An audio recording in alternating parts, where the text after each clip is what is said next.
Sometimes a lie feels like a bandage, a way to shield someone you love from hurt. But what happens when that bandage becomes the very wound that tears everything apart? Today's story is about a woman who thought silence would save her relationship, only to watch it collapse because of the secret she buried. I never saw myself as dishonest. In fact, I despised lies. But one night, I convinced myself that twisting the truth was the only way to protect my boyfriend. Protect him from himself, from his temper, from the chaos I knew would erupt if he ever discovered the whole truth. His name was Ethan. He wasn't flawless, not even close, but he was the man who made me feel like I mattered. There was a steady strength about him. Long hours at his father's construction company, always putting everyone else first. But Ethan had a weakness, his temper. If he thought someone disrespected him or me, he couldn't just let it slide. He didn't argue with words. He lashed out with fists. That temper is why I lied. It happened one night I'll never erase from memory. I was closing up the cafe where I worked, wiping down the last few tables, when an old friend walked in.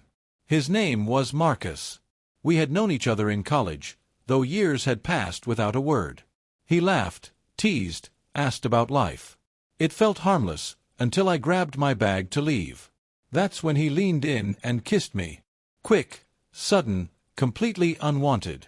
I shoved him back, my voice shaking as I told him never to try that again. He muttered an apology and rushed out, leaving me frozen, my pulse racing. I went home trembling, not because of Marcus, but because of what Ethan might do if he ever found out. I could already see it, Ethan at Marcus's door, fists flying, maybe even arrested. I told myself silence was safer. But Ethan noticed. He saw the way I flinched when he touched me that night. The way I avoided his eyes. He pressed for answers until I finally caved. But I didn't give him the full truth. I said Marcus had made a flirty comment, some dumb joke that startled me. I left out the kiss. That one missing detail felt small at the time, like a pebble I could hide under the rug. But that pebble grew into a mountain. Ethan's jaw tightened when I told him, but he only nodded. If he ever crosses the line again, you tell me, he said. I promised, relieved. I thought it was over. Weeks went by. Life looked normal. But lies don't vanish, they rot. Ethan grew suspicious, asking more about my shifts, about who I saw, about Marcus. Each time, I swore nothing had happened. Each time, the guilt knotted tighter in my chest.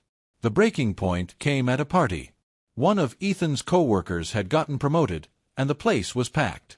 To my horror, Marcus showed up, tagging along with another guest. The second Ethan spotted him, his body stiffened. He stormed over, grabbed Marcus by the collar, and growled, "Stay away from her!" Marcus's face twisted with confusion, then anger. "What the hell are you talking about?" I didn't even. Ethan's fist cut him off. The room erupted. People rushed to drag them apart. Ethan stumbled outside, knuckles split, chest heaving. I followed, shaking. "What aren't you telling me?" he demanded, his eyes burning into me. My mouth opened, but fear choked me. I wanted to confess.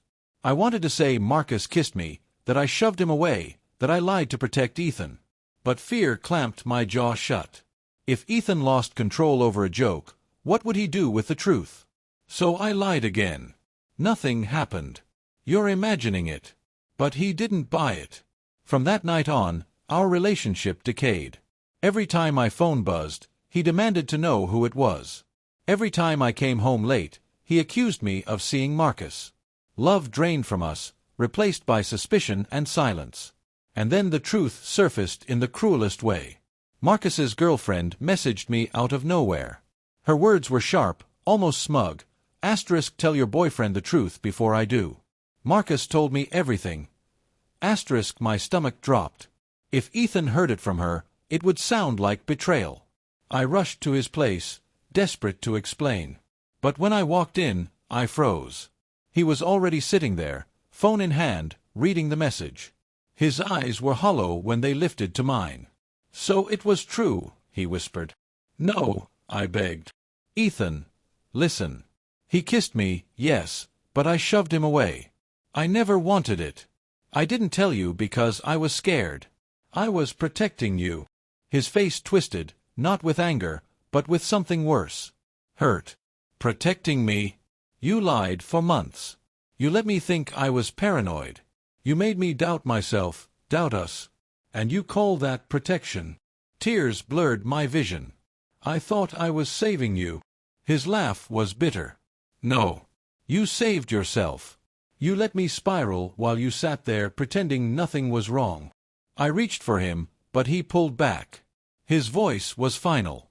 We're done. And that was it. The man I loved, the life we built, gone in an instant. Not because of Marcus. Not because of one stolen kiss. But because of a lie I thought would protect him. The truth is, lies don't protect.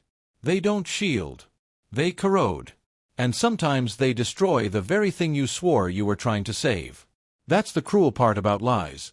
We tell them thinking they'll protect the people we love, but in the end, they only build walls of mistrust. This story is a reminder that the truth, no matter how painful, is always better than the silence that poisons.